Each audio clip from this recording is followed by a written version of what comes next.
Bonjour à tous. Bonjour Ludovic. Ludovic et Marie vont vous raconter l'histoire en langue des signes. Aïssatou et moi, on fera la voix off. C'est parti. Avant le début de l'hiver, dans le nord, un troupeau d'ours changeait de campement. Ils allaient de lieu en lieu pour trouver le placement idéal. Ils marchaient en file indienne, du plus vieux au plus jeune. Et à la fin, il y avait un bébé tourson qui marchait péniblement. « J'ai faim! Je suis fatiguée!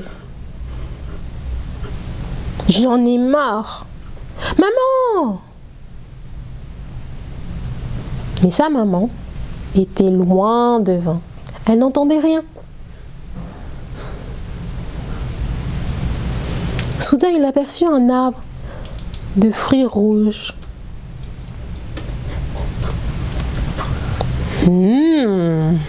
C'est bon! Il en mangea jusqu'à tomber de fatigue.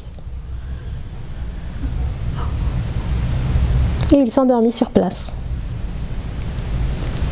Mais pendant ce temps-là, le troupeau continuait à marcher.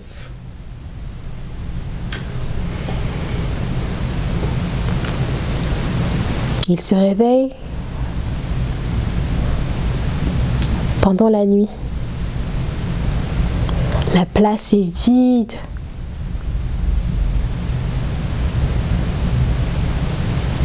Maman? Maman? Maman! Il entend un bruit et des oreilles qui s'approchent. C'était un lièvre. C'est toi qui cries aussi tard là? Je suis tout seul. J'ai perdu ma maman. Oh, t'es pas tout seul, regarde celui-là. Allez, viens.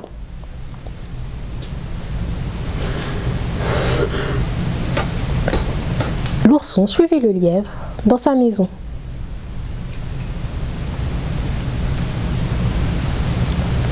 Et le lièvre et l'ourson passèrent l'hiver ensemble.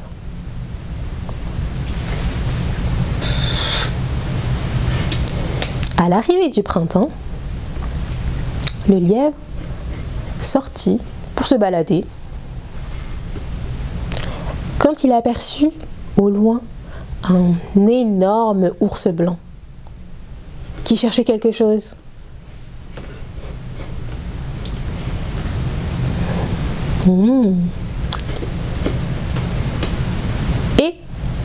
Mais qu'est-ce que tu fais? Tu cherches quelque chose? L'hiver dernier, avec mon troupeau d'ours, j'ai perdu mon bébé pendant qu'on me transmutait de campement. Et je le cherche partout.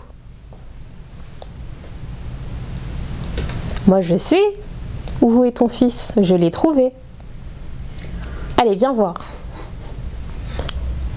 Ils s'en allèrent dans la maison du lièvre. Mon ourson, mon bébé, enfin je t'ai trouvé. T'es ma maman? Oui, je suis ta maman. Maintenant, tu viens avec moi, on va les rejoindre, le campement d'ours.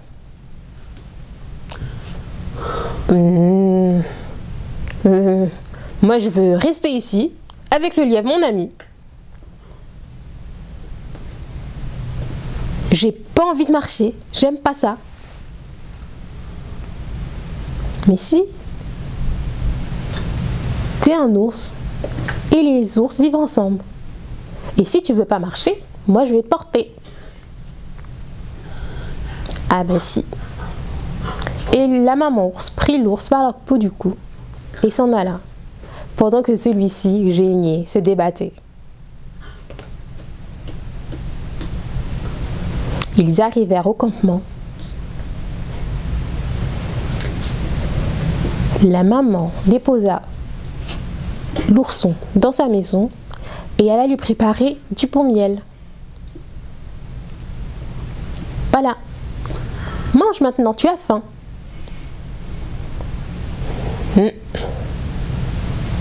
J'en veux pas.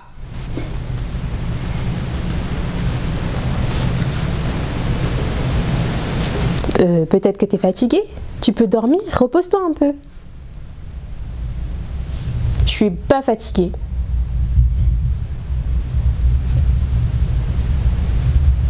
Alors qu'est-ce qui se passe? C'est cet endroit-là, j'aime pas. Je veux pas que ma maison soit ici. Ah, bon, d'accord. Bah demain, on change de place. Maintenant, dors un peu et mange un peu, s'il te plaît. La nuit, l'ourson ne mange rien et ne dort pas. Et le matin, la maman remballe tout,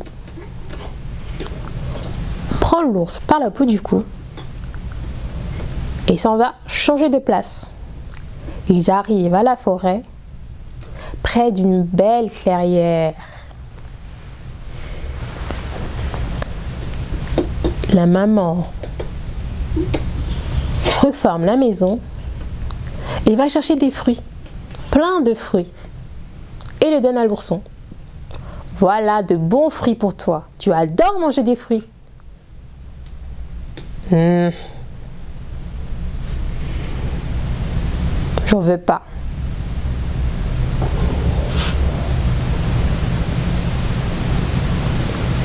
Tu manges pas? Peut-être que tu es fatigué. Alors dors un petit peu. Je suis pas fatiguée.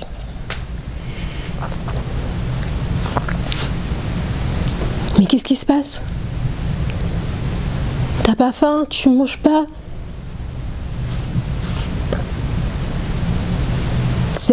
Cette forêt, elle est trop sombre. Et les branches des arbres me griffent. J'aime pas. Ah, mais si c'est ça, demain, on change de campement. Alors s'il te plaît, dors maintenant.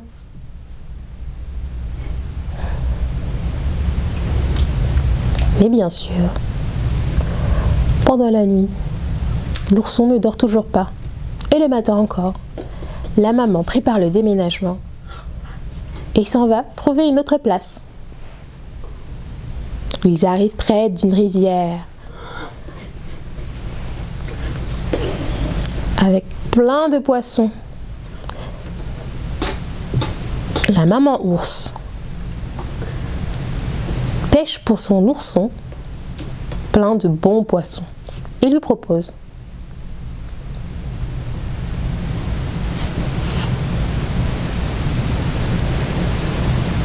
Mais qu'est-ce qui se passe? Tu manges rien, tu dors pas. Peut-être que tu es malade. La rivière là, elle est humide. C'est ça qui va me rendre malade.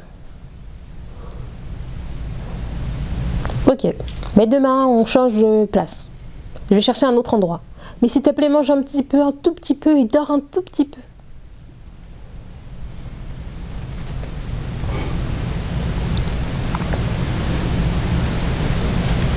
Et la nuit, l'ourson sort de sa maison. Il ne dort toujours pas. Il se met près de la rivière et reste dans son coin. Quand il entend un bruit très familier, des oreilles qui bondissent jusqu'à lui. C'est le lièvre, mon ami. T'es revenu? Oui. J'étais triste que tu sois parti. Alors je t'ai rejoint. Et maintenant, on va rester ensemble pour toujours. Est-ce que tu en as envie? Oui, oui, oui, oui, j'en ai envie. Je suis content, je suis heureux. Et tous les deux s'endormirent. Et le matin, la maman préparait le déménagement. Et l'ourson se réveille. Mais maman, qu'est-ce que tu fais? Hier, tu m'as dit que t'aimais pas la rivière parce que c'était humide et que t'allais être malade. Alors, on change. Mais non, moi j'adore la rivière. Et en plus, il y a plein de poissons. En plus, j'ai très très faim. Alors, s'il te plaît, tu peux m'en ramener plein. Et aussi des fruits et du miel aussi. Pour moi et mon ami le lièvre. Il va rester ici pour toujours. Ah. Et enfin, la maman a compris.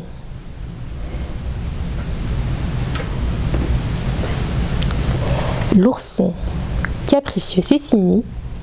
Et l'histoire aussi. Il était une fois, en Russie, un vieux et une vieille qui s'aimaient tendrement depuis de longues années. Mais ils n'avaient qu'un seul malheur. Ils n'avaient jamais réussi à avoir d'enfants.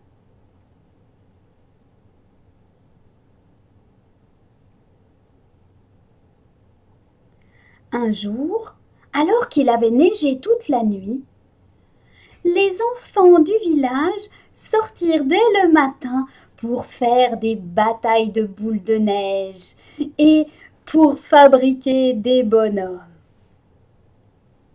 De sa fenêtre, la vieille les regardait, en soupirant. Elle eut une idée et elle appela son mari. « Et si tous les deux, on fabriquait un enfant en neige ?»« Oh, pourquoi pas? On pourrait essayer, dit-il. » Et ils sortirent dans le jardin. Ils rassemblèrent la neige et fabriquèrent un enfant avec les plus fins détails, les jambes, les bras, le manteau, les boutons, les yeux, mais aussi les cils, le nez, la bouche et même les tresses. La nuit venue, les vieux rentrèrent chez eux, bien fatigués mais très heureux, en pensant au petit enfant qu'ils avaient fabriqué en neige.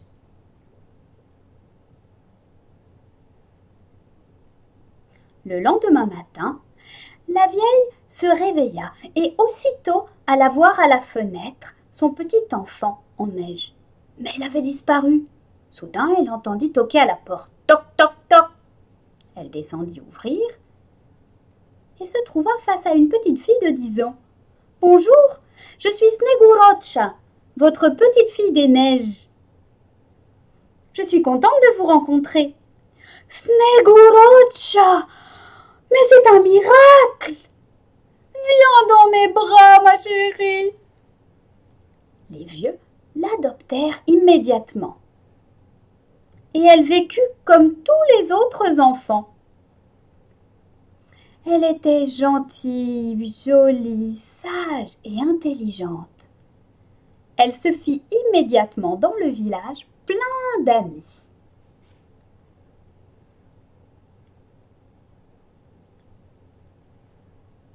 Mais l'hiver finissait et le printemps arriva.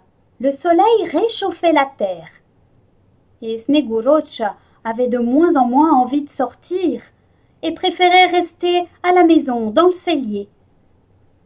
La nuit, pourtant, à la faveur d'une pluie ou d'une tempête de grêle, elle ressortait dans le jardin et dansait sous la grêle ou la pluie. Elle était heureuse enfin. Ses parents s'inquiétaient et se demandaient comment elle allait pouvoir passer l'été.